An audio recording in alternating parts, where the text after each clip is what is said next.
Hi friends, ಯಾವಾಗಲೂ ಒಂದೇ ಥರದ ಅಡುಗೆ ಮಾಡಿ ಬೇಜಾರಾಗಿದೆ ಅಂದಾಗ ಅಥವಾ ಎಲ್ಲಾದರೂ ಹೊರಗಡೆ ಹೋಗಿ ಮನೆಗೆ ಬಂದಾಗ ಅನ್ನ ಸಾಂಬಾರು ಮಾಡ್ಕೊಳ್ಳೋಣ ಅಂದಾಗ ಟೈಮ್ ಇರಲ್ಲ. ಸೊ ಆ ಟೈಮಲ್ಲಿ ನೀವು ಸಿಂಪಲ್ ಆಗಿರುವಂಥ ಈ ಪಾಲಕ್ ರಾಯ್ತನ ಮಾಡ್ಕೊಳ್ಳಿ. ಬಿಸಿ ಬಿಸಿ ಅನ್ನಕ್ಕೆ ಸೂಪರ್ ಆಗಿರುವಂಥ ಒಂದು ಕಾಂಬಿನೇಷನ್ ಅಂತ ಹೇಳ್ಬೋದು.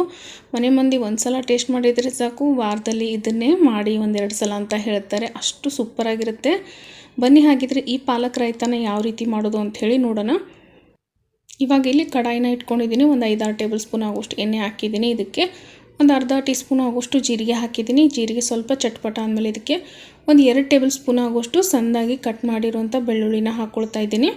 ಸೊ ಇದಕ್ಕೆ ಇವಾಗ ಒಂದು 2 ಮೀಡಿಯಮ್ ಸೈಜ್ ಆಗೋಷ್ಟು ಈರುಳ್ಳಿನ ಸ್ಲೈಸಾಗಿ ಕಟ್ ಮಾಡ್ಕೊಂಡಿದ್ದೀನಿ ಚಿಕ್ಕದಾಗಿ. ಇವಾಗ ಈರುಳ್ಳಿನೆಲ್ಲ ಸಾಫ್ಟಾಗಿ ಫ್ರೈ ಮಾಡ್ಕೊಳ್ಬೇಕು. ನೋಡಿ, ಈರುಳ್ಳಿ ಸಾಫ್ಟಾಗಿ ಫ್ರೈ ಮಾಡ್ಕೊಂಡಾಗಿದೆ. ಒಂದು 1/4 ಟೀ ಸ್ಪೂನ್ ಆಗೋಷ್ಟು ಅರಿಶಿನ ಪುಡಿ, ಹಾಗೆ 1 ಟೀ ಸ್ಪೂನ್ ಆಗೋಷ್ಟು ಅಚ್ಚ ಖಾರದ ಪುಡಿ, ಅರ್ಧ ಟೀ ಸ್ಪೂನ್ ಆಗೋಷ್ಟು ಧನಿಯಾ ಪುಡಿ, ಒಂದು 2-3 ಚಿಟಿಕೆ ಆಗೋಷ್ಟು ಗರಂ ಮಸಾಲ, ಸ್ವಲ್ಪ ಹಿಂಗೆ ಹಾಕ್ಕೊಳ್ತಾ ಇದ್ದೀನಿ ಒಗ್ಗರಣೆಗೆ. ಸೊ ಇವಾಗ ಇದನ್ನು ಮಿಕ್ಸ್ ಮಾಡ್ಕೊಳ್ಬೇಕು. ಗ್ಯಾಸ್ನ ಲೋ ಫ್ಲೇಮ್ನಲ್ಲಿ ಇಟ್ಕೊಳ್ಳಿ, ಮಸಾಲೆ ಸ್ವಲ್ಪ ಕೂಡ ಸೀದೋಗಬಾರ್ದು. ಇವಾಗ ಇದಕ್ಕೆ ನಾನು ಒಂದು ಚಿಕ್ಕ ಕಟ್ ಆಗೋಷ್ಟು ಪಾಲಕ್ನ ತೊಗೊಂಡಿದ್ದೀನಿ. ಸಣ್ಣದಾಗಿ ಕಟ್ ಮಾಡಿಬಿಟ್ಟು ತೊಗೊಳ್ಬೇಕಾಗತ್ತೆ.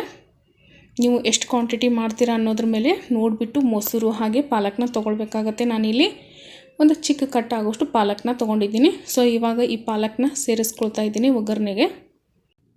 ಇದಕ್ಕೆ ಈಗ ರುಚಿಗೆ ತಕ್ಕಷ್ಟು ಉಪ್ಪನ್ನ ಹಾಕ್ಕೊಳ್ಬೇಕಾಗತ್ತೆ. ಇವಾಗ ಪಾಲಕ್ನ ಎಲ್ಲನೂ ಚೆನ್ನಾಗಿ ಫ್ರೈ ಮಾಡ್ಕೊಳ್ಬೇಕು. ಪಾಲಕ್ಕು ಪೂರ್ತಿ ಹಸಿ ವಾಸನೆ ಹೋಗಬೇಕು, ಅಲ್ಲಿವರೆಗೂ ಇದನ್ನು ನಾವು ಫ್ರೈ ಮಾಡ್ಕೊಳ್ಬೇಕಾಗತ್ತೆ. ಪಾಲಕ್ದು ಹಸಿ ವಾಸನೆ ಸ್ವಲ್ಪ ಕೂಡ ಇರಬಾರ್ದು, ಇಲ್ಲಾಂದರೆ ತಿನ್ನೋಬೇಕಂದ್ರೆ ರಾಯ್ತ ಪೂರ್ತಿ ಟೇಸ್ಟೆಲ್ಲ ಹಾಳಾಗುತ್ತೆ ಹಸಿ ವಾಸನೆ ಇದ್ದರೆ. ಸೊ ನೋಡ್ತಾ ಇರ್ಬೋದು, ಇದು ಎಲ್ಲ ಪೂರ್ತಿಯಾಗಿ ಈ ರೀತಿಯಾಗಿ ಮಿಕ್ಸ್ ಮಾಡ್ಕೊಂಡಿದ್ದೀನಿ. ಇವಾಗ ಇದನ್ನು ಜಸ್ಟ್ 1-2 ನಿಮಿಷ ಹಾಗೆ ಬಿಡಬೇಕಾಗತ್ತೆ, ಚೆನ್ನಾಗಿ ಹಸಿ ವಾಸನೆ ಹೋಗಬೇಕಾಗತ್ತೆ. ಇವಾಗ ನೋಡಿ, ಇದು ಪೂರ್ತಿಯಾಗಿ ಹಸಿ ವಾಸನೆ ಎಲ್ಲ ಹೋಗಿದೆ. ನೋಡ್ತಾ ಇರ್ಬೋದು ಪಾಲಕ್ಕು ಎಷ್ಟು ಕಡಿಮೆ ಕ್ವಾಂಟಿಟಿ ಆಗಿದೆ ಅಂಥೇಳಿ. ಸೈಡ್ ಕೂಡ ಎಣ್ಣೆ ಬಿಟ್ಕೊಂಡ್ಬಂದಿದೆ. ಇವಾಗ ಇದನ್ನು ಗ್ಯಾಸ್ ಫ್ಲೇಮ್ನ ಆಫ್ ಮಾಡಿಕೊಂಡು ಇದನ್ನು ಪೂರ್ತಿಯಾಗಿ ತಣ್ಣಗಾಗೋಕ್ಕೆ ಬಿಡ್ತಾಯಿದ್ದೀನಿ. ಪೂರ್ತಿ ಅಂದರೆ ಪೂರ್ತಿ ಇದು ತಣ್ಣಗಾಗಬೇಕು, ಸ್ವಲ್ಪ ಕೂಡ ಉಗುರು ಬೆಚ್ಚಗೋದು ಇರಬಾರ್ದು. ಇವಾಗ ಇದಕ್ಕೆ ನಾನು 1 ಕಪ್ ಆಗುವಷ್ಟು ಮೊಸರನ್ನ ಹಾಕ್ಕೊಳ್ತಾ ಇದ್ದೀನಿ. ಮೊಸರನ್ನ ಡೈರೆಕ್ಟಾಗಿ ಹಾಗೆ ಹಾಕಬೇಡಿ, ಮೊಸರನ್ನ ಚೆನ್ನಾಗಿ ಒಂದು ಸಲ ಬೀಟ್ ಮಾಡಿಬಿಟ್ಟು ಹಾಕ್ಕೊಳ್ಳಿ. ಹಾಗೆ ಸ್ವಲ್ಪ ಫ್ರೆಶ್ ಆಗಿ ಕಟ್ ಮಾಡಿರೋಂಥ ಕೊತ್ತಂಬರಿ ಸೊಪ್ಪನ್ನ ಸೇರಿಸ್ಕೊಳ್ತಾ ಇದ್ದೀನಿ. ಇವಾಗ ಇದನ್ನು ಚೆನ್ನಾಗಿ ಮಿಕ್ಸ್ ಮಾಡ್ಕೊಳ್ಬೇಕಾಗತ್ತೆ. ಇದಕ್ಕೆ ನೀರನ್ನದು ಹಾಕ್ಲಿಕ್ಕೆ ಹೋಗಬೇಡಿ ಜಾಸ್ತಿ, ಯಾಕಂದರೆ ಸ್ವಲ್ಪ ರಾಯ್ತ ಅಂದಮೇಲೆ ಇದೇ ರೀತಿಯಾಗಿ ಇರಬೇಕಾಗತ್ತೆ, ಸ್ವಲ್ಪ ಥಿಕ್ಕಾಗಿ ಇರಬೇಕು. ನೋಡಿ ಈ ರೀತಿಯಾಗಿ. ಸೊ ಇವಾಗ ಚೆನ್ನಾಗಿ ಮಿಕ್ಸ್ ಮಾಡಿಕೊಂಡ್ರೆ ಪಾಲಕ್ ರಾಯ್ತ ರೆಡಿಯಾಗುತ್ತೆ. ಬಿಸಿ ಅನ್ನಕ್ಕೆ ಹಾಕೊಂಡು ತಿಂತಾಯಿದ್ರೆ ಮತ್ತೆ ಮತ್ತೆ ಬೇಕು ಅನಿಸುತ್ತೆ, ಅಷ್ಟು ಟೇಸ್ಟಿಯಾಗಿರುತ್ತೆ, ಅಷ್ಟು ಒಂದು ರಿಚ್ನೆಸ್ ಇರುತ್ತೆ. ಹಾಗೆ ಪಾಲಕ್ ಅಂದರೆ ಹೆಲ್ದಿಯಾಗಿರುತ್ತೆ. ಯಾರೆಲ್ಲ ತಿನ್ನಲ್ಲ ಅಂತಾರೆ ಅವ್ರಿಗೆ ಈ ರೀತಿ ಪಾಲಕ್ ರಾಯ್ತನ ಮಾಡಿಕೊಡಿ, ತುಂಬಾ ಇಷ್ಟಪಟ್ಟು ತಿಂತಾರೆ ಫ್ರೆಂಡ್ಸ್.